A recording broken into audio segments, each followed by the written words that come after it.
주님께서 우리 인생들을 불쌍히 여기셔서 병을 고쳐주시고 긍휼을 많이 베풀어 주셨는데, 이러한 주님을 우리는 어떻게 따라가야 될 것인가? 오늘 본문에서는 4가지 정도 우리에게 말씀하고 계십니다. 첫 번째는 18절에서 20절까지 한 서기관과의 대화에서 나오죠. 서기관이 예수께 아뢰되 선생님이 어디로 가시는지 저는 따르리이다. 이것은 어떤 장소를 얘기하는 게 아니고 어떤 장소에 있습니까? 제가 거기 가겠습니다. 이런 게 아니라 주께서 어디로 가시든지 자기는 따르겠다. 아마 이 서기관의 입장에서는 이런 얘기하기가 그렇게 어렵지는 않았을 거예요. 왜냐하면 바로 앞에서 예수님께서 많은 병자를 낫게 하시고 귀신을 쫓아내시고 그런 분을 내가 따라간다면, 이 서기관은 지금 율법주의자고 그런데 자기가 이렇게 어떻게 보면 전향을 하는 거거든.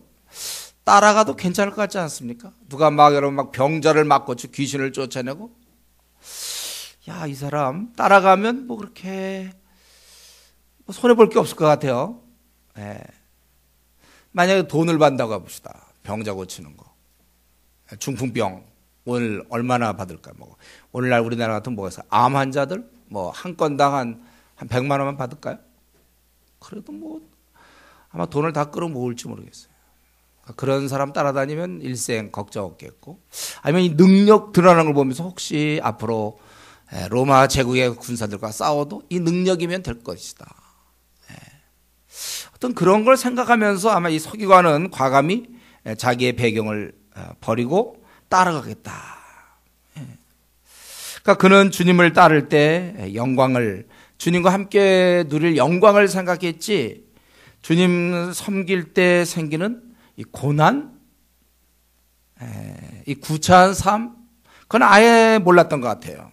그래서 주님께서 20절 예수께서 이르시되 여우도 굴이 있고 공중에서도 거처가 있으되, 자신은 한마디로 하면 나를 따라온다면 바로 이러한 삶, 즉 머리 둘 곳이 없는, 아무런 보장이 없는 그러한 삶이다. 이렇게 오히려 그러니까 나를 따른다는 것은, 주님이 말씀한 건 뭐예요? 나를 따른다는 것은 오히려 얼마나 나를 따르는 게 힘든지, 차라리 그 여우 있잖아요.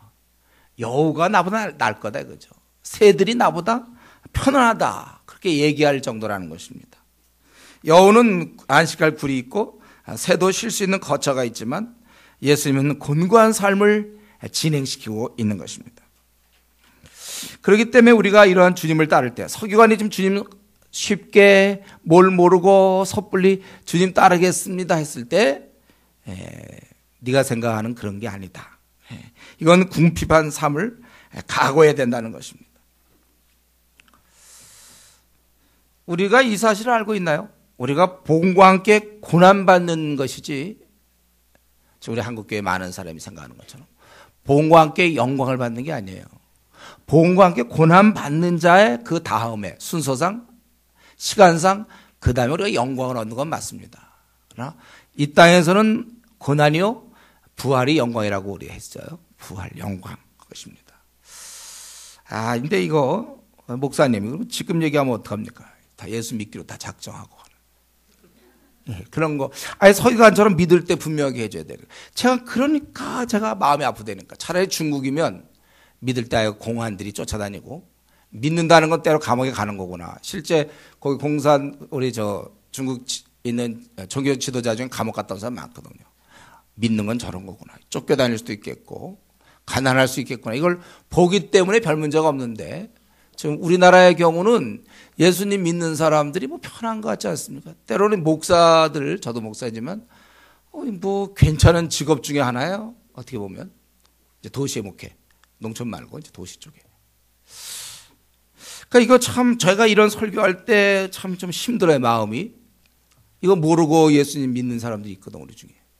이런 거라고는 생각 안 해봤을 거예요. 오히려 마음의 평안을 찾다가 예수 믿으면서 이제 그거는 그냥 보너스예요. 그건 당연한 거고, 우리가 마음의 평안을 누리는 건 당연한 건데, 우리의 삶 자체도 이렇게 아주 편안한, 그건 아니에요. 우리는 고난의 길입니다, 여러분.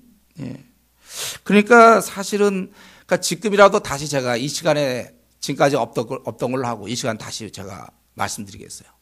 예수님을 따른다는 것은 고난받는 것이지, 그 고난 이후에 영광이 있는 건 그건 분명히 맞아요. 그러나 지금부터 믿는 순간 이제 고난 없이 편안한 길에 들어섰구나, 이거는 잘못된 겁니다. 혹시 그렇게 배워왔어도 그거 잘못된 거예요. 오늘 본문에 나와 있잖아요. 그렇기 때문에 사실 우리가 처음 믿을 때 이거를 아주 좀 분명하게 세게 얘기해 줘야 돼. 원래 이걸 세게 얘기해서 그래도 믿겠느냐? 그러면 뭐 믿겠습니다, 안 믿겠, 둘 중에 하나를 택한데, 그냥 그런 얘기 안 하고 이제 막상 이 길에 들어오니까 온갖 어려움이 있으니까 자꾸 쉬운 쪽으로만 가려고 그러니까, 그러니까 세상 얘기하는 넓은 길, 자꾸 쉬운 쪽으로만 가고 본인은 힘들어. 그게 원칙상 그게 원래 안 되게 돼 있거든요. 주님 믿으면서 쉽게 사는 게 가능할 것 같습니까? 이 직선인 곡선을 그릴 수 있는가 같은 문제예요. 주님을 소위 믿는다면서 쉽게 살 수 있습니까? 그런 경우가 이제 바로 토하여 내치겠다 하던 미지근한 신앙이 바로 그겁니다. 여러분, 미지근한 신앙이 바로 그거예요. 주님을 믿긴 믿되 주님이 제시한 길은 아니고 내가 제시한 길로 가겠다. 그래서 주님이 특별히 우리 한국교회 뭡니까? 제자 삼으라. 이 명령은 지금 100명이면 98명이 거부하고 있어요. 한국교회가 거부하는 명령 중에 하나가 이겁니다. 구제하라 이건 해요. 섬겨라 이런 것도 조금 해요. 제자 삼으라 그건 안 해요. 지금 직장인들 거의 안 합니다. 직장인들 월요일 보통 우리도 직장인들 생각하세요? 또 학생들도 좀 생각해 보세요. 출근해서 하루 종일 일하고 집에 와서 뭐 TV나 보거나 드라마나 보고 자고 뭐 콰이타임 정도 하겠죠. 이게 그것까지 안 하면 자기 양심의 가책이 있으니까 콰이타임 하는 건 기본이고, 이제 제자를 삼아야 되는데 그런 일을 안 하니까 그러면 힘들 게 없습니다. 여러분, 제자 삼지 않으면 뭐가 힘들겠어요? 남을 위해서 뭐 일 안 하는데 힘들 게 뭐가 있습니까? 오히려 좋죠. 밝죠. 주일날 이렇게 좀 오늘 좀 항상 있으면 안 좋지만 좋은 날에 탁 성경 끼고 좋은 옷 입고 한번 가서 형제들 만나고 심령에 안정을 얻고, 그 뭐가 어렵습니까? 그런 것이. 주일에만 그리스도인 되는 건 쉬운 일이에요. 7일 주일이 어렵죠. 우리 한국교회가 큰 대사가 뭡니까? 주일교인이잖아요. 주일 11시 예배는 꼭 드리지만 수요 예배 1년 내내 한 5번이나 가봤을까? 예배 있어요?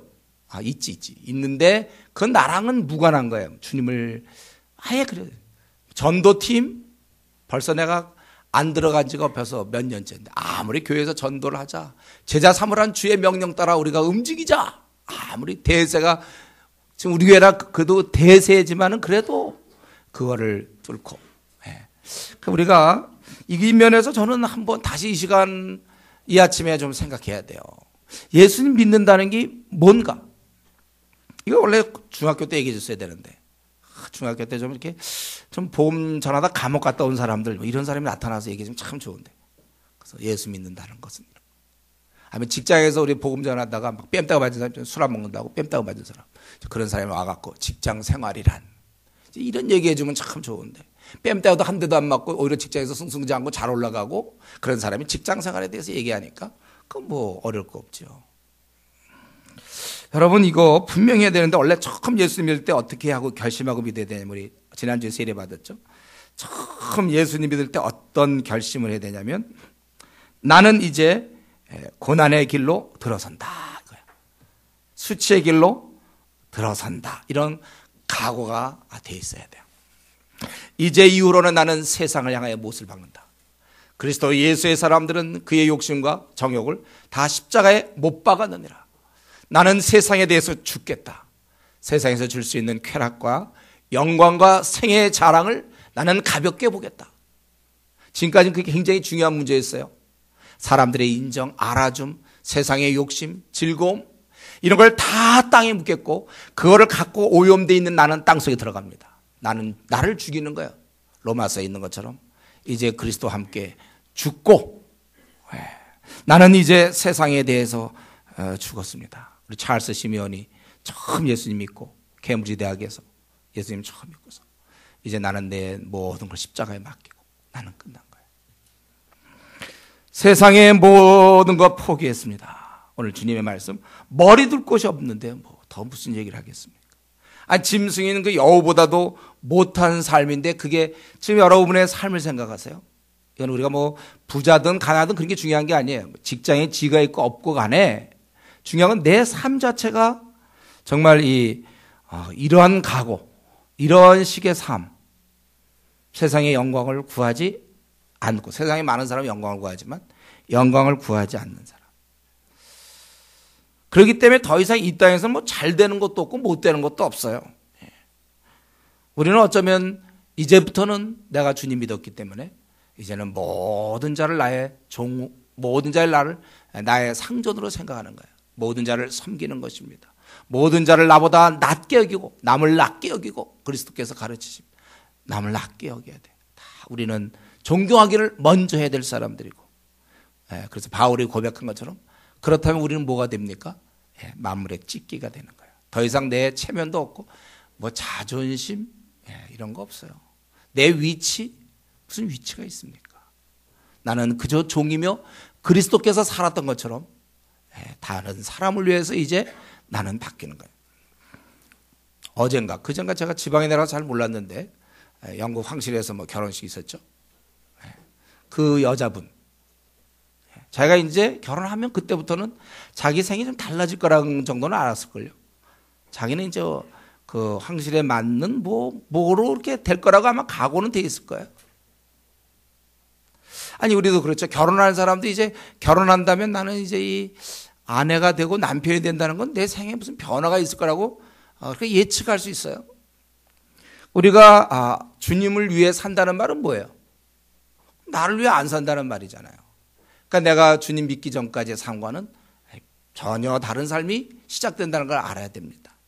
나는 이제 이전의 나는 없어졌어요. 나는 화장되었습니다. 여러분들이 그 화장터 가봅니까? 거기서 가루가 돼서 나오잖아요. 나는 이제 가루야, 그 정도.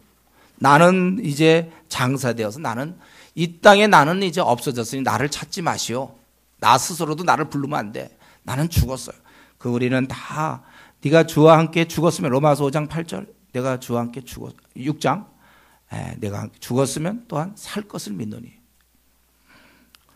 내 가진 야망, 나의 가진 이 땅에서의 안일함, 나의 꿈, 이 땅에 붙은 욕심 다 내려놓습니다. 오늘날 우리 한국교회에 보니까 뭐 내려놓음 이런 게 많이 나오던데, 뭐 박사학위 정도 내려놨는지 모르죠. 그거 말고 그 정도 내려놔서 안 돼요. 그 하버드에서 박사학위 받고 뭐 그랬지만 놔두고 뭐 어디 몽골인가 어디 선교사로 간, 그 정도로 안 돼. 더 내려놔야죠. 다 내려놔야 돼. 우리는 다 죽었는데 뭐. 우리는 이제 내 것은 다 내려놓고 주님 주신 십자가 가지고, 주님께서 주신 그 십자가 가지고 내가 이제 그 길 갑니다, 이렇게 결정하고 원래 예수를 믿어야 되는데, 그게 좀 순서가 늦은 사람이 있어요. 벌써 교회를 그러고서 10년 동안 모르고 다닌 사람이 있습니다. 오늘 이 시간에 다시 하세요. 내가 이 길을 가겠는가? 이 길을 가겠는가? 내가 믿는 길이 무슨 길인지 압니까? 여우도 굴이 있고 공중에서도 거처가 있을 때 인자는 머리 둘 곳이 없다. 에이, 뭐 주님만 그렇게 하세요. 나는 붙어있습니다. 이거 아니죠. 가는 거예요. 이런 각오를 가지고 우리가 주님을 따른 것입니다. 그래서 우리가 몰랐지만 이제라도 오늘 이 말씀 들으면서 내가 택한 길이 좁은 길이었구나, 아주 거친 길, 협잡한 길이라고 성경은 얘기하고, 대다수 사람들은 넓은 길, 즉 자기를 위하는 길이죠. 손해보는 길이 아니에요. 희생하는 삶이 아닙니다. 자기를 위한 길.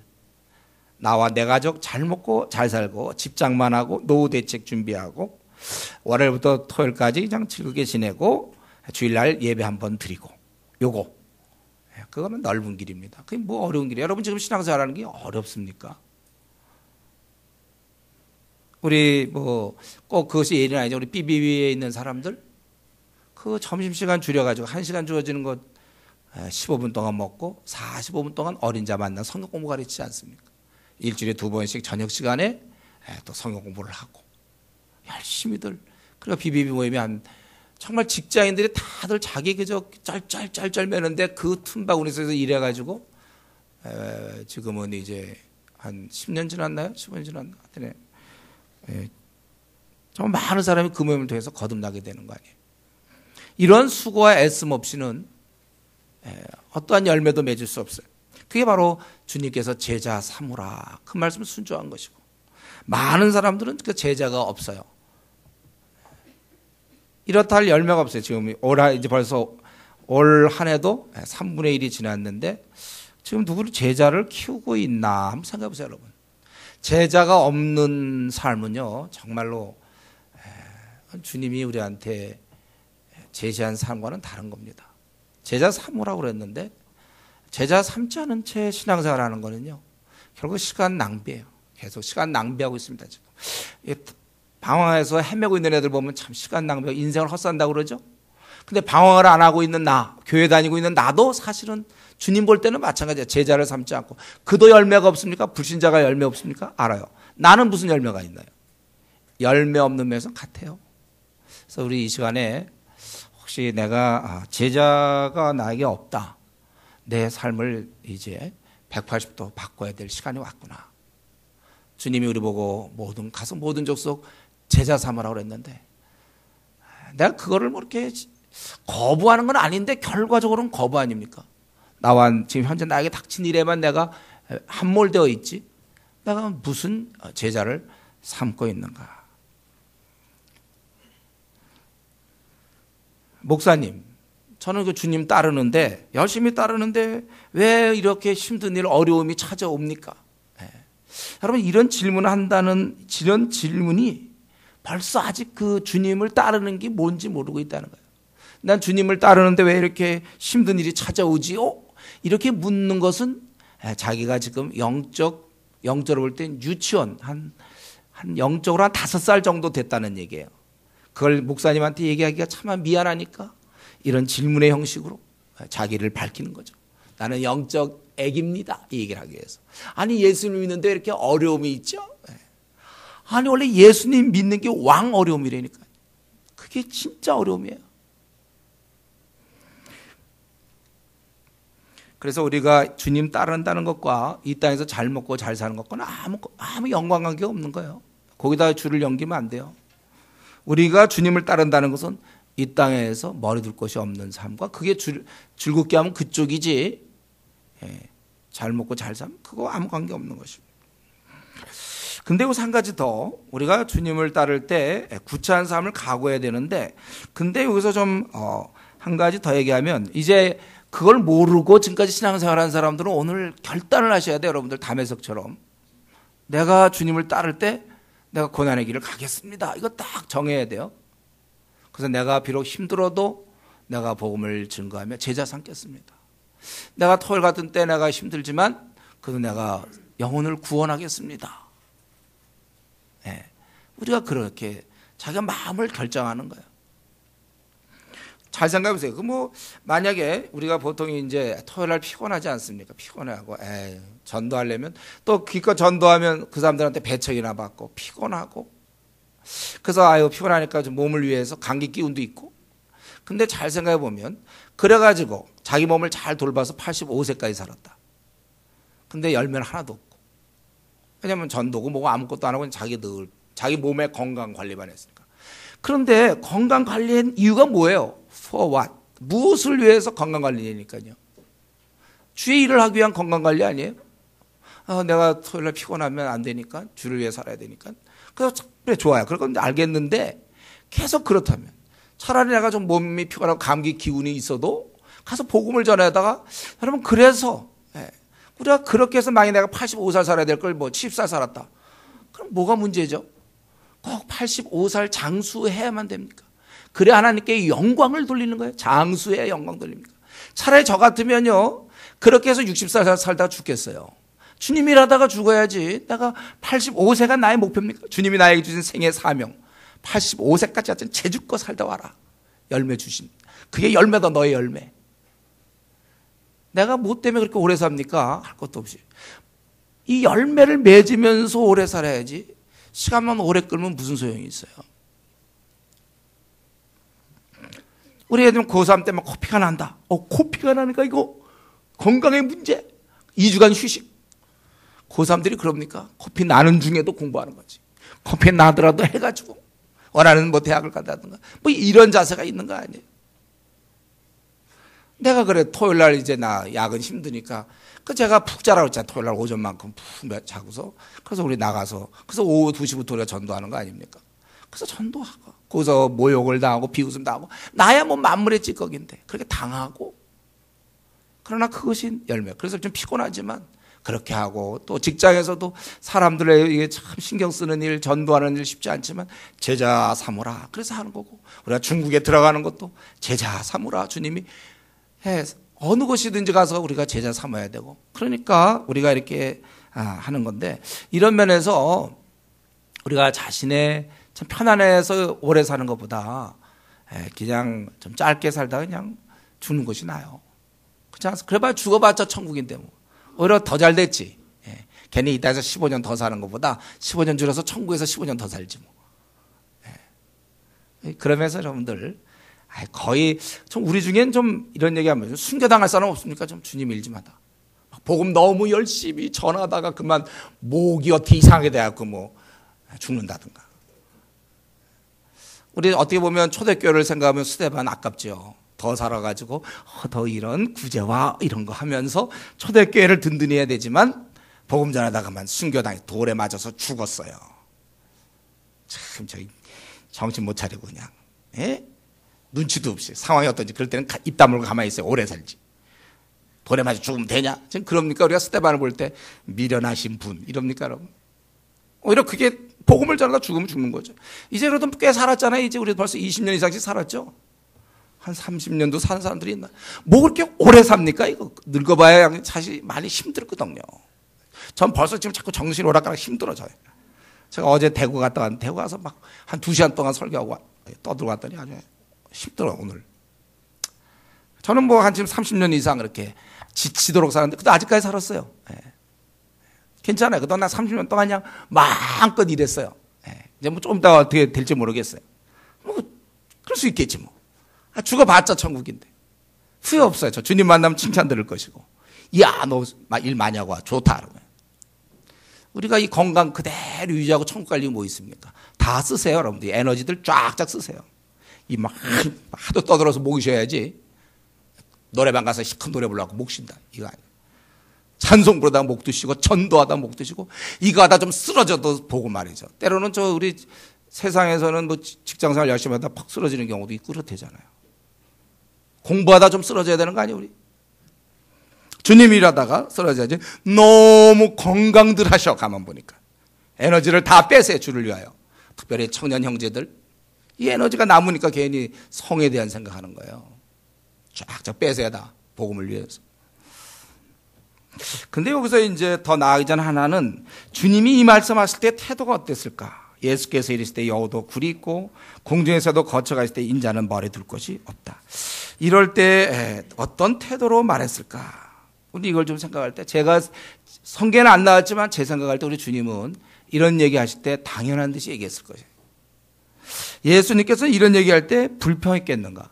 제가 이 말씀 드리는 것은 나름대로 주님 조금 섬기면 뭐 토요일 날 뭐 전도도 하고 뭐도 하고 빨간 날 뭐도 하고 무슨 뭐 조장도 하고 그러면 좀 힘들다고 좀 불평하는 사람들이 조금만 하면 이번 학기 쉬어야 되겠어요. 올해는 쉬어야 되겠어요. 한 2년 정도 하고 나면 너무 힘들어요. 밤낮 저는 뭐 주말도 없습니까? 뭐 제가 어떤 장로님 만났더니 뭐 몇십 년 동안 뭐 제대로 쉬어본 적도 없습니다. 그런데 그래서 뭐가 문제죠? 그래 몇십 년 동안 못 쉬었다. 빨간 날 못 쉬어보고 자기 교회 일하느라고 못 쉬었다. 그래서 그 감사할 일 아닙니까? 저는 주님이 이 말을 하실 때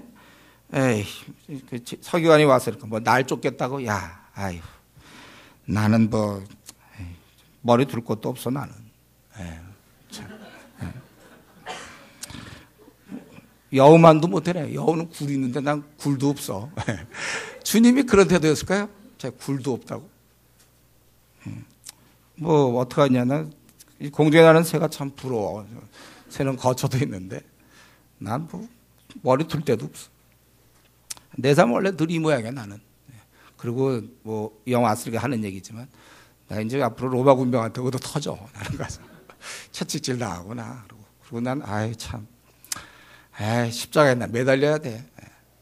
참 뭐 어떡하겠니? 뭐 할 수 없지. 뭐. 내 인생이 이러니. 뭐. 에이, 참 오래간만에 또 이런 얘기 들으니까 또 생각나네. 그러고서 에이, 막 이런 식의 어떤 주님이 이런 얘기할 때 불평했을까요? 저는 우리가 나름대로 주님의 일 지금 하고 있습니까? 조장을 합니까? 뭐 중국 팀장을 매년 가야 돼. 돈도 없는데 매년 가야 돼. 휴가도 없어. 그 1년에 한 번 받는 휴가 중국을 위해 써야 돼. 어떻게 이게 와갖고 뭐 팀장이 됐는데 뭐 어떡하나. 할 수 없지만. 여러분 혹시 우리 가운데 그런 사람이 있습니까? 주님 앞에서 머리 둘 곳이 없다고 하시던 주님 앞에 다시 한번 내가 지금까지 주님 섬길 때 어떻게 했습니까? 주님을 섬기지만 거기 옆에 또 투덜댐도 같이 따라갑니까? 아니면 투덜댐 없이 섬깁니까? 여러분 우리가 이 길을 가면서 우리가 속으로 참는 건 좋지만 그러나 불평하지 않도록 노력하세요. 그러면 뭐 어떻게 하라는 얘기예요? 그럼 안 하면 좋겠습니까? 조장 좀 안 했으면 좋겠어요? 조장이라 밤낮 시간도 없고 저요 뭐 어떻게 하다가 뭐 장로가 됐어요. 집사가 됐어요. 어쩌다 목회자가 됐어요. 빨간 날도 없어요. 매번 이래 토요일마다 전 이제 앞으로 죽었어요. 저는 이 주내교회 다니는 동안은 앞으로 한 30년 더 살 것 같은데 토요일날 다 반납입니다. 매일 4시간씩 토요일마다 4시간씩 전도해야 돼요. 그런 거 안 하면 우리 목사님 뭐 좀 날 믿음 없다고 생각해요. 뭐. 내 생각 뭐 알아요 여러분들이? 근데 뭐 그렇게 해요. 난 끝났어요. 여러분 그게 불평입니까 그게? 감사죠. 그렇게 할 수 있는 기회를 주신 제가 얘기했죠. 친절하신 목사님. 그런 거 하라고 쫓아다니면서 저기다 친히 이름까지 적어주면서 영광스럽게 생각해야지 주님 따르는 길이 굴도 없어요. 밤낮. 여러분 입술로 투덜대면 그 반감되지 않겠습니까? 주님 다 듣고 계시는데 여러분 우리가 부모가 자식 야 저 가서 뭐 물 좀 떠와라. 가면서 투덜투덜 그냥 내로 떠오면 되지 투덜대면서 물 떠오래. 저 투덜투덜대면서 떠오면 그 물 마시겠습니까? 우리가 주님이 주신 길이며 기회라면 영광스럽게 생각해. 영광스럽다. 그렇지 돈만 없지 뭐 우리가. 일하다 보면 돈도 없고 세상에서 인정 별로 못 받고 그럼 휴식이 좀 없을 거예요. 그리고 좀 피곤하겠죠. 그러나 피곤해서 죽는 게 낫지 그러면 쌩쌩해서 늦게 오래 사는 게 뭐냔 말이죠. 저 이전에 어떤 분 만났는데 그분은 운동 호신술을 해갖고 아주 튼튼한데 그러더라고요. 우리 한 40대쯤 됐나 30대쯤 됐나 자기는 너무 건강하다는 거예요. 근데 나한테 그러더라고요. 제가 이제 제가 이제 신대원 다닐 때니까. 근데 우리 전도사님은 이렇게 일하시는데 자기는 몸은 되게 건강하고 지금도 운동한다는 거야. 근데 운동하다 회의가 든대. 이게 건강해서 뭐 하나? 무지 건강하거든. 그래서 계속 건강을 유지하는데 근데 이 건강은 누구를 위해서 이렇게 건강하냐 이거죠. 여러분 주를 위해서 피곤하면 좋잖아요. 그래야 우리가 어차피 죽으려면 진이 빠져 죽지 그냥 죽습니까? 건강할 때 딱 죽나요? 죽는 거 되게 어렵다 그래서 제가요. 한번 정직하게 생각해보세요. 여러분 죽어보려고 결심해보세요. 어떻게 죽어요? 떨어지나? 그렇게 하면 안 되겠지. 우리가 이 건강한 몸이 죽으려면 굉장히 시간 걸릴걸요. 운동 많이 하신 분들요. 죽으려면 꽤 힘들어요. 인삼 많이 드시고 이렇게 늘 쉬시고 피로하지 않도록 몸을 유지하신 분들 돌아가시려면 꽤 고생 좀 하실 거예요. 진이 잘 안 빠지거든. 인삼 많이 먹어놨고 근육 키워놨거든요. 이두박근 삼두박근 딱 돼서 이 근육 빠지기 힘들어요. 근데 우리가 주를 위해서 저처럼 막 지친 사람들 어느 순간 탁 그냥 갈 수 있단 말이죠. 그래서 건강해서 뭐해요? 편안해서 뭐합니까? 우리가 주님 섬기면서. 우리가 그러면서 우리가 투덜대면 안 되겠어요. 우리 엄마가 아기 돌볼 때 어떠세요? 여러분 아기일 때 여러분 엄마는 어떻게 돌봤을까요? 내가 기저귀 똥 싸 그러면 아유 지겹다 지겨워. 똥 또 쌌냐? 한 2개월 된 아기한테 아유. 그러면서 여러분 기저귀 갈아주고 이러면 참 그 아기 입장에서 못 알아들어서 다행이지. 알아들었으면 그게 살만 나겠습니까? 기껏 태어났는데 어떻게 그냥 똥 싼다고. 그럼 2개월짜리 똥 싸지 그러면 어떻게 합니까? 막. 그거 투덜대면 안 돼요. 여러분이 주님이 하려면 투덜대거나 눈치 좀 보지 말고 하세요. 그냥 자원하는 말, 누가 보더라도 그냥 자원하는 말에 불타올랐구나. 저건 마지못해 하는 거지. 저게 자원해서 하는 얘기예요. 여러분 자원이 항상 좋은 거 아닙니까? 남편이 아내를 사랑할 때도 자원하는 마음으로 해야지. 그냥 마지못해서 아내를 사랑하고, 또 아내도 마찬가지. 남편 밥 해줄 때도 그냥 마지못해서 아침 밥에 눈 뜰 때도 아주 피곤한 밑찍 갖고서 밥하면서도 피곤한 졸음 반 그냥 이러면서 밥하고, 그 밥 먹고 소화되겠습니까? 남편이 다 자원하는 마음, 기쁜 마음으로 하세요. 우리가 하고 있는 일은 주님께 하는 것이지 세상에 그 누구를 위해서 하는 게 아니에요. 여러분들이 전도를 하거나 성경 공부를 하거나 어린 자를 돕거나 직장에서 성경 공부반 신회를 인도하거나 또 교회에서 조장이 되거나 중국 팀장이 되거나 주를 위해 하는 것이지 박영동 목사를 위해서 하는 것도 아니에요. 자기 체면을 위해서 하는 게 아니에요. 기쁨으로 해야지 그게 되는 거예요. 기쁨으로. 주님께서 이 기쁨으로 하기를 원하는 거예요. 나를 위해 죽으신 은인한테 내가 기쁨으로 해야지. 하긴 하되 투덜거리면서 하면 그건 뭐 안 하는 만 못하죠. 첫 번째는 우리가 이 구차한 삶을 각오해야 된다는 거고, 두 번째 21절 22절, 두 번째는 뭡니까? 이거는 이제 최고의 우선순위를 둬야 된다는 거예요. 제자 중에 또 한 사람이, 제자 중에 그는 한 사람이 이르되 주여 내가 먼저 가서 내 아버지를 장사하게 허락하옵소서. 예수께서 이르실 때 죽은 자들이 그들의 죽은 자들을 장사하게 하고 너는 나를 따르라 하시니라. 여기 22절에 죽은 자들이 죽은 자를 장사한다? 이게 뭐예요 그러면?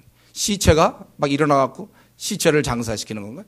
죽은 자들이 죽은 자. 여기서 얘기하는 죽은 자라는 건 뭡니까? 영적으로 죽어 있는 자. 영적으로 죽어 있는 자들이 그 죽은 자들을 장사하게 하라. 근데 이 지금 21절, 22절은 결국 우리가 이 시간에 한번 생각해야 돼요. 내가 어떻게 움직일 때 반드시 우선순위가 있죠? 같은 일이 생길 때 어떤 걸 내가 먼저 하느냐. 그럴 때 여러분 우선순위 중에 아주 높은 게 가족과의 관계예요. 그리고 특별히 예를 들면 이런, 오늘 하나 이해가 나오지만 아버지의 장사, 아버님의 운명에서 장사치료, 이거는 굉장히 높은 우선순위 아닙니까? 아무리 야근을 많이 시키는 직장도 뭐 아버지 돌아가셨다 그러면 막 3일씩 휴가 주잖아요. 무려 3일씩. 예. 아무리 야근을 많이 시켜도 그만큼 사회적으로도 부친을 장사하는 거 굉장히 우선순위가 되는 거예요. 그러니까 아주 대표적인 우선순위를 지금 이거 넣은 거죠. 이것과 그리고 주께서 이 죽은 자를 장사하는 것과 죽어 있는 자를 살리는 일, 이 두 가지를 비교하고 있는 것입니다. 이 점을 분명히 우선순위가 이 땅에서 부친의 장사 거의 최고라고 생각하는데 그보다 더 높은 우선순위가 주를 따르는 자들에게 있어야 된다는 것인데 그것이 무엇입니까? 이것을 알리기를 원하는 거예요. 뭐 평상시에 별로 문제가 없죠. 성경에서는 우리가 부모님을 공경하라고 그랬으니까. 그러나 지금은 뭐예요? 주님께서 이 어마어마한 영적인 인류 구원을 위해서 행진하는 중이 있습니다. 그래서 여기 18절에 보면 예수께서 무리가 자기의 에워싸는 것을 보시고 건너편으로 가기를 명하셨어요. 왜 건너편으로 갑니까? 거기서 이 영적인 구원을 위하여 주님이 이 땅에 오신 목적 수많은 사람을 구원하기 위해서 지금 진행 중에 있는데 이때 이제 한 제자가 자기는 여기서 빠져나가겠습니다. 그래서 부친을 장사해야 됩니다. 그럴 때 주님께서는 이 영원히 죽어있는 자를 구해서 그에게 생명을 주는 것보다는 이 땅에 그 어떤 것도 더 급한 것이 없다는 걸 알려준 거예요. 그래서 우리가 주님을 따르는 자의 자세는 구차한 삶을 각오할 뿐만 아니라 두 번째로 이 일이 아주 최우선순위에 든다는 걸 알아야 됩니다. 아니, 세상도 그렇지 않습니까? 의사가 예를 들면 지금 뭐 뇌수술을 막 하는 중인데 지금 막 집도한 전문의가 지금 하고 있는 중인데 연락이 갑자기 오기를 뭐 고향에 있는 아버님 돌아가셨다. 빨리 오시오. 그럼 이거 하다가 중간쯤 하다가 그러고 갑니까? 마저 해야 되잖아요. 그 정도잖아요. 이 생명, 이 육적인 생명. 그래봐야 그거 40년짜리, 30년짜리 그것도 위해서 그렇게 하는데 하물며 영원한 생명이 죽어 있는데 그렇다면 그것을 살리는 데 최우선순위를 둬야 된다는 거예요. 이런 면에서 여러분들의 관심사가 일로 모아져야 돼. 그러니까 이런 면에서는요, 우리가 최소한도 뭐 직장을 다니든 무슨 의사든 혹은 뭐 교사든 교수든 사업가든 우리가 근본적으로 우리의 늘 마음속에 지금 물론 일을 하지만 우선순위는 뭐냐 하면은 이러한 이 일의 시급성에 대한 우선순위를 항상 갖고 있어야 돼. 그러니까 우리 뭐 좋은 예로는 무슨 선교사들 같은 경우 보면 종종 보면 부모가 이제 굉장히 연로하세요. 그래도 자기가 하나님께 부름받고 사실 연로하시기 때문에 한 뭐 4년이나 5년 더 이렇게 해야 되지만 봉양해야 되지만 자기는 부름받고 자기 동생한테 맡기고 자기는 아프리카 뭐 밀림지역으로 들어간다든가 그런 경우 참 많아요. 그건 왜입니까? 부모님 물론 봉양하는 게 중요하지만 뭐 이제 다 예수님 믿는 부모님 이제 이분은 천국에서 다시 만날 거고 지금 죽어 있는 자들을 끄집어내야 되겠다. 예. 하나의 예를 든다면 이제 그런 예를 들 수 있죠. 이건 뻔히 알지만 그것보다 이게 더 중요하기 때문에 우리나라의 독립투사들 있잖아요. 독립투사. 예. 뭐 안중근 또 제가 중국 가서 보니까 그 윤봉길 도시락 투척. 예. 여러분 그 사람들 생각 속에 자기가 던지면 이제 그 사람을 암살할 수 있지만 그 다음에 자기는 죽는 거잖아요. 근데 윤봉길 같은 경우 보니까 자기 아내가 결혼한 지 얼마 안 됐어요. 젊은 나이에 뭐 20 몇 살에 투척하고 죽었으니까. 예. 그 나라를 위해서 그리고 자기 자녀들 애기 둘인가 있어요. 근데 걔들한테 이제 글을 써놓고 가족의 물론 이것도 중요하죠. 자기도 알아요. 자기가 죽으면 이제 아내는 어떻게 살까, 애들은 또 어떻게 될까. 그러나 자기는 이것이 정말 더 중요한 우선순위이기 때문에 그 도시락 그 폭탄 던지고 잡혀서 이제 처형당했어요. 바로 그럴 때 그 마음 우리는 모르지는 않아요. 섭섭할 거라고 알고 있고 슬플 거 알지만 더 큰 우선순위가 있을 때 국가의 명을 받고 그 당시 그러면 그렇게 한 거. 안중근도 마찬가지죠. 이봉창도 마찬가지고.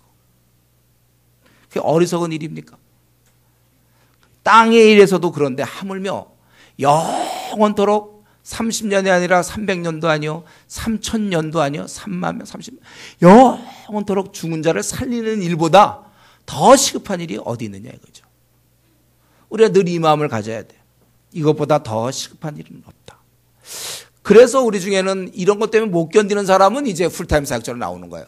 이런 마음을 늘 갖고 있지만 나 이 정도 시간은 이 정도 내가 시간 들여서 나는 너무 양이 안 차다. 괜찮은 사람이 있고 직장에서 좀 뭐 신우회 모임하면서 이렇게 이 정도 해도 되는 사람이 있고 나는 그것도 안 되겠다. 너무 이거 빨리 구원해야 되겠고 그런 사람은 풀타임 나오는 거예요. 그게 이제 부르심이죠. 그게. 그런 사람 최소한도 직장을 다니면 그러면 최소한도 퇴직을 했으면 50세 전후에 퇴직했으면 그러면 이 나머지라도 주님께 드리겠다. 이렇게 되는 거 아닙니까? 우리가 그런 생각을 하셔야 돼요, 여러분들. 내가 지금 못 드려도 그러면 내가 퇴직하고 나서 그 나머지 그러면 50살부터 70살 한 20년은 내가 풀로 더 이상 내가 다른 일 안 하고 내가 물론 세상의 일도 귀하지만 내가 그 일 하겠다. 이렇게 결단을 하고 가야 되는 것입니다. 어쨌든 주님을 따를 때 우선순위는 사사로운 일 좀 뒤로 하고 가족의 대소사 너무 챙기지 마세요, 여러분들. 좀 넘어갈 거 넘어가고 웬만하면 믿는 집안이면 좀 양해를 구하고 저도 그러니까 제가 목사일 하는 거죠. 집안에 우리 식구도 많거든요. 식구만 해도 그거 다 뭐 생일이다, 뭐다, 무슨 잔치다, 뭐 선을 본다, 인사로 온다. 그거 다 따지면 제가 무슨 목회하겠습니까? 그냥 웬만한 건 안 가죠, 안 가. 목사기 때문에 안 갑니까? 여러분도 안 가셔야 돼. 만약 여러분들이 이런 중요한 일 있으면 그거 자꾸 해봐. 이 땅에서 벌어진 일인데 우리가 좀 이러한 마음 죽은 자들이 그들의 죽은 자를 장사하게 하고 주님의 관점은 지금 주님 자신도 마찬가지잖아. 이게 먼저거든요. 본인이 죽으면 마리아가 슬퍼할 거 알아요. 요셉이 슬퍼할 거 압니다. 동생들이 슬퍼할 거 알아. 그러나 이것이 더 급한 일이에요. 세 번째로는 이제 23절부터 27까지 그죠. 한마디로 얘기한다면 결국 우리가 주를 따를 때 주님을 전적으로 신뢰하라는 말씀이죠. 전적으로 신뢰하라. 물론 우리가 여기 주님은 자연계를 다스리는 분이라는 걸 알 수 있어요. 그리고 28절부터는 또 영적인 세계를 다스리는 분. 그분을 우리가 신뢰해야 되는데 여기서 뭐가 있습니까? 배가 물결에 덮이게 되었고 예수님은 주무셨어요. 24절. 그러니까 배가 지금 물이 들어와서 이제 가라앉게 된단 말이에요. 주님은 아마 거기 어디 선미 쪽에서 주무시고 계는지 모르겠어요. 그럴 때 제자들이 이런 아주 그냥 급박한 상황에 공포 속에서 두려워하면서 우리를 구원해 달라고 외치고 있는 장면입니다. 그럴 때 주님이 딱 깨시면 어이쿠 내가 조는 사이 이렇게 됐구나. 그래 하고서 막 그게 아니라 주님은 빨리 지금 그런 상황에서 바람과 바다를 잔잔케 하라고 꾸짖는 것이 아니라 먼저 누굴 꾸짖었어요? 제자들을, 살려달라고 하는 제자들을 꾸짖는 거예요. 여러분, 이게 좀 주님 너무 가혹한 거 아닙니까? 아니, 그래, 배에 물이 들어와서 죽게 생겼는데 그러면 이렇게 얘기하는 게 뭐가 문제예요? 근데 주님은 뭐라고 그랬어요? 믿음이 없다, 너희들이. 상식적으로 이 정도는 우리가 얘기를 해야 되는데, 이런 얘기하는 게 당연할 것 같은데, 믿음이 없다. 믿음이 작은 자들아. 먼저 제자를 꾸짖으시고 그 다음에 두 번째로 바람과 바다를 꾸짖으셨다. 예. 아마 제자들은 놀랬죠. 27절에 보면 이건 참 놀랍게 여겼어요. 그동안 병을 고치는 건 많이 봤는데 이 바람 보고 바람과 대화하면서 야, 너희들 좀 불지 마, 이런 거죠. 바다들 물들이 막 출렁이는데 물들 야, 잔잔하고 있어, 이런 거거든. 뭐 그랬더니 또 물들이 또 말을 듣고, 예, 물들이 막 이럴래다가 말을 탁 듣고 잔잔하고. 그런데 이것은 물론 자연계를 다스리는 주의 능력이지만 여기서 근데 포인트는 그게 아니라 제자들의 이 들떠있는, 제자들의 정함이 없는 믿음을 야단치는 거예요. 어째서 너희들이 내가 있는데 너희들이 이것을 두려워하느냐? 그게 믿음이냐? 이거예요. 그러니까 이런 구절을 우리가 보다 보면, 그러면 여러분도 한번 이런 상황이라고 보세요. 두려워하지 않습니까, 여러분? 두려운 상황 아니에요? 바다에서 지금 배가 잠기게 됐는데. 그러면 그럴 때 이런 걸 두려워하면서 얘기하는 게 정상이라고 생각하는데, 그걸 우리 주님은 그 야단 맞는 믿음이란 말이죠. 그 정도 믿음은. 어째 너희가 나를 신뢰하지 않느냐? 주님이 계시는데. 만약에 정말 이런 믿음, 이건 우리 대다수가 갖고 있지 않은 믿음이죠. 만약에 우리가 이러한 믿음을 갖고만 있다면 그럼 어떤 일이 벌어집니까? 우리는 이제 앞으로 남은 50년, 40년의 생, 30년의 생은 더 이상 우리는 이제 근심이 없는 사람이죠. 염려할 게 없어요. 주님이 나와 동행하시기 때문에 나는 염려가 없단 말이죠. 그러니까 그런 걸 보여주시려고 예수님은 하나님을 신뢰하고 있어요. 그러니까 굴굴 주무시는 거예요. 이건 하나님에 대한 전적 신뢰예요. 이런 정도의 믿음이라면 세상에서 근심 걱정 없어요. 주님은 근심 걱정 없었죠. 사실 마귀가 우리를 괴롭히는 수단이 뭡니까? 걱정 아니에요. 염려, 근심, 걱정. 그래서 그 시간에 기도 못하게 하고, 기도하려도 그 걱정이 자꾸 생기고 또 근심이 생기는데, 염려, 근심, 걱정을 제거해버린단 말이죠. 이 정도 믿음이면. 이 정도 믿음이 확 일어나면 염려, 근심은 찍소리 못하는 거예요. 이런 믿음이 없으니까 이제 하나님 이거 어떻게 될까요? 올해 결혼해야 되는데 못하면 어떻게 되죠? 이번 시험에 떨어지면 어떡할까요? 이번에 승진 안 되면 저는 어떻게 되나요? 또 이렇게 하다 잘못되면 어떡할까요? 앞으로 나 돈 이렇게 벌면 이제 애들은 어떻게 키웁니까?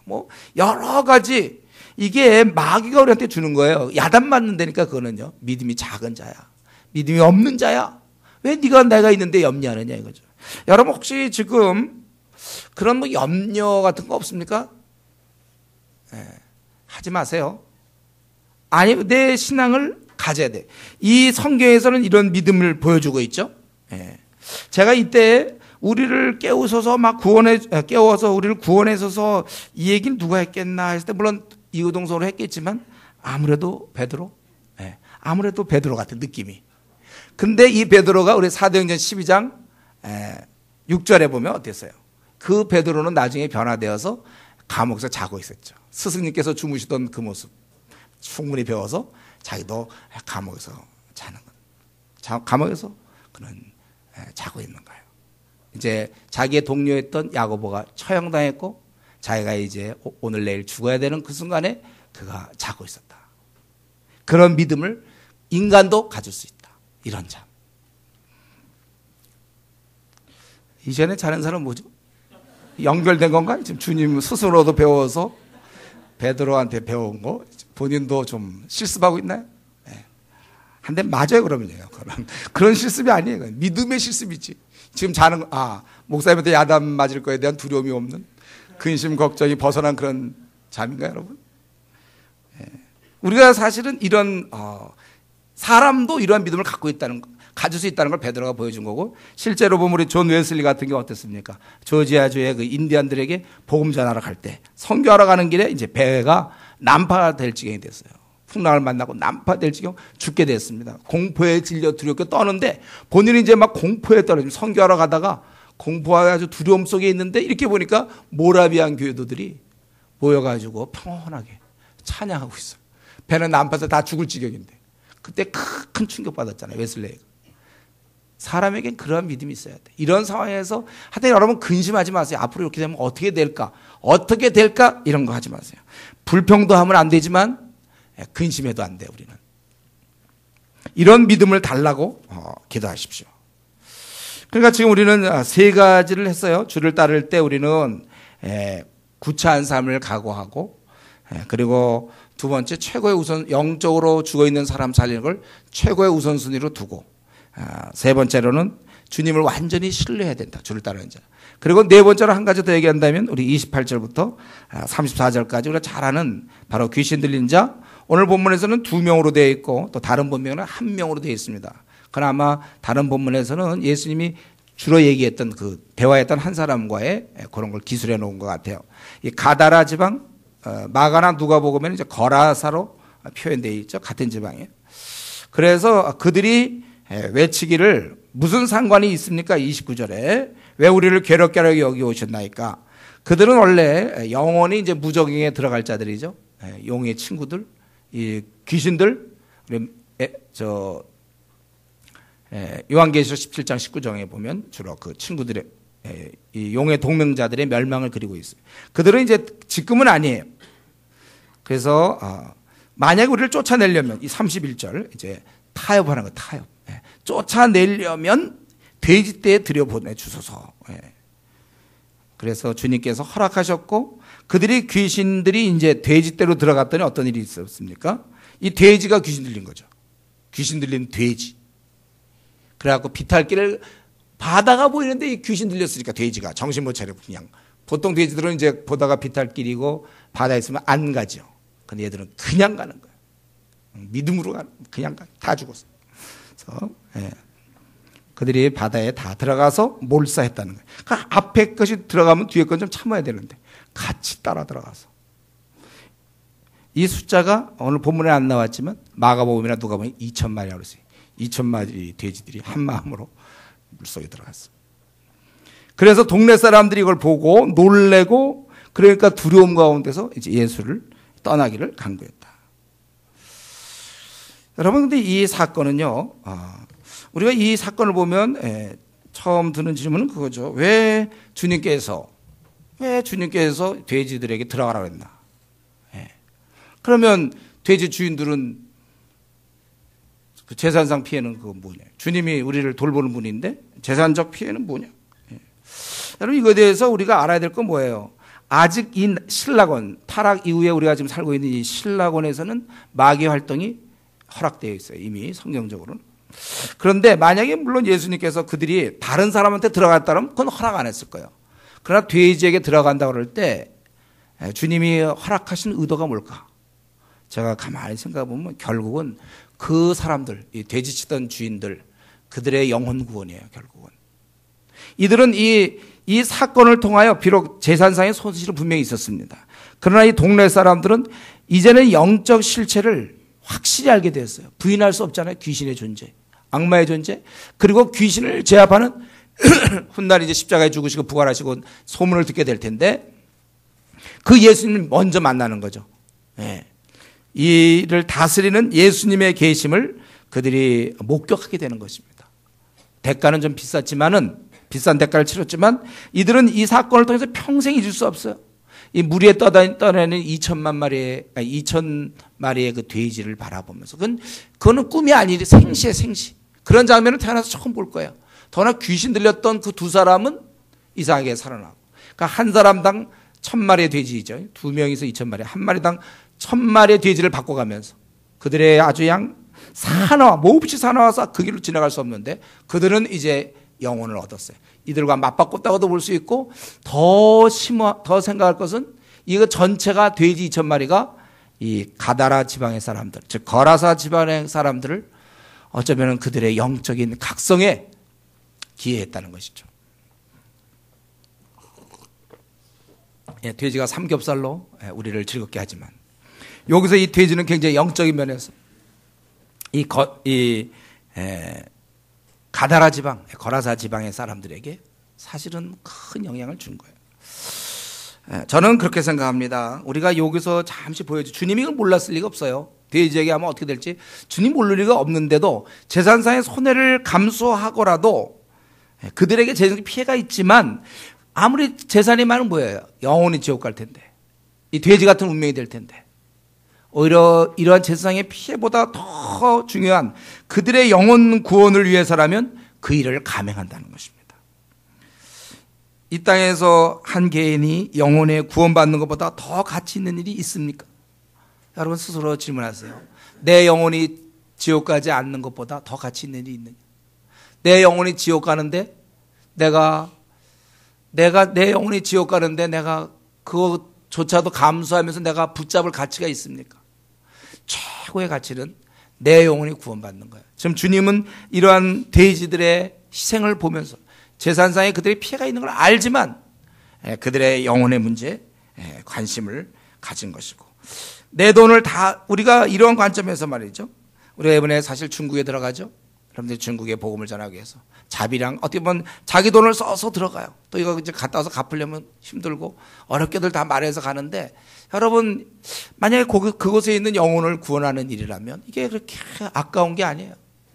매년 우리 교회 매년 중국 들어가니까 또 이거 매년 돈 내고 그 돈 아까워요. 혹시 우리 가운데서 정말 그렇게 생각하는 사람들이 있죠. 돈이 좀 주님의 마음을 이 시간 배워야 됩니다. 돈이 뭐예요, 그게? 이때에서 우리 잠깐 있다 없어지죠. 왜 돈을 아까워하죠?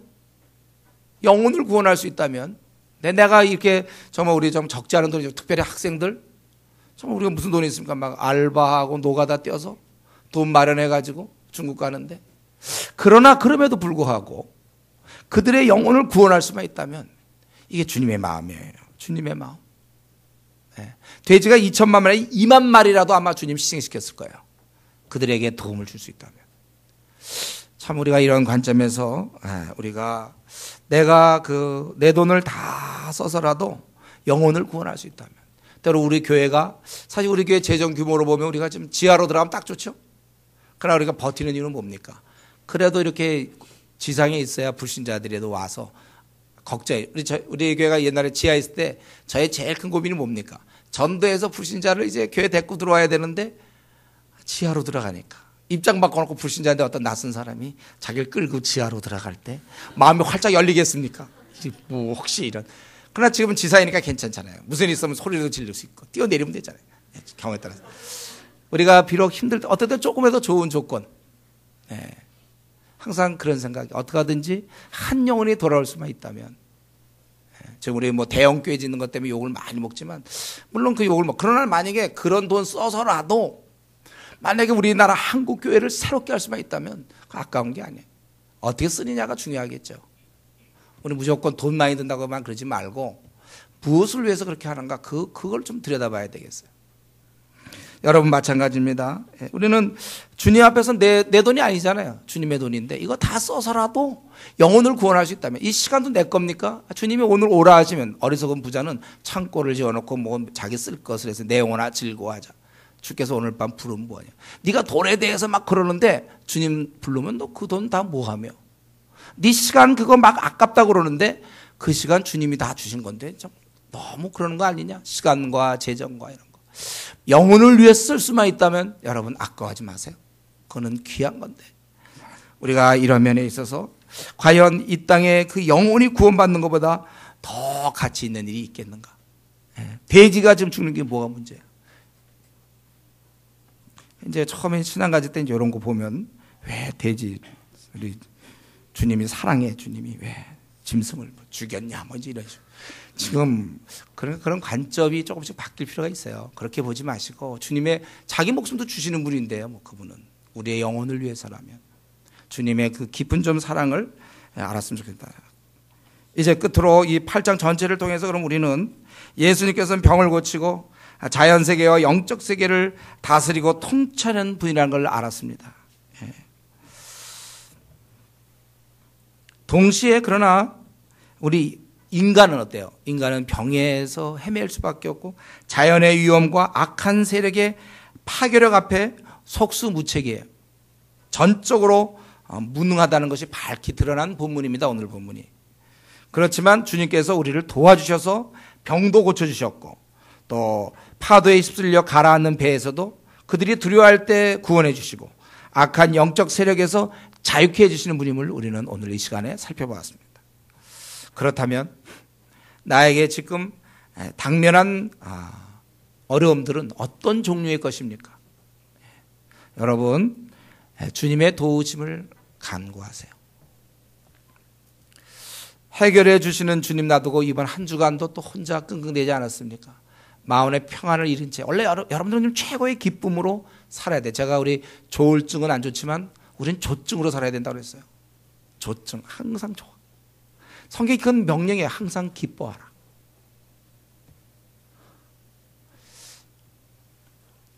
시실거리고 웃으란 얘기가 아니고 항상 기뻐하라. 그치 내가 기쁘지요. 뭐 돈만 없지 뭐 내가. 그냥 학벌만 없고 외모만 없고 능력만 없지 뭐 내가 뭐 땅이 뭐가 없습니까? 기뻐해야지. 앞날의 대안만 좀 없지 우리가. 기뻐하자. 항상 기뻐하라.